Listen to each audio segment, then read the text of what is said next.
Hello friends, welcome to বুলি cooking program. এই যে আজকে আমি লাঞ্চে কি কি রান্না করেছি এই দেখুন। বেগুন ভাজা, বাঁধাকপি দিয়ে আলু দিয়ে তরকারি, টমেটো দিয়েছি, আর এই যে মুগ ডাল করেছি, আর এই যে চিকেন কারি করেছি। এবার আমি এই যে গরম ভাত দিয়ে খাবো। এই দেখুন ভাতটা এখনো ধোয়া উঠছে, গরম গরম ধোয়া ওঠা ভাত দিয়ে আমরা খাবো।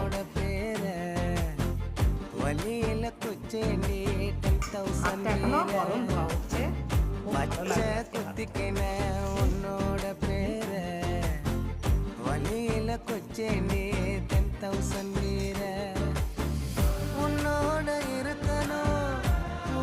আমার এই ভিডিওটা যদি আপনাদের ভালো লেগে থাকে তাহলে আপনারা একটু প্লিজ লাইক সাবস্ক্রাইব করে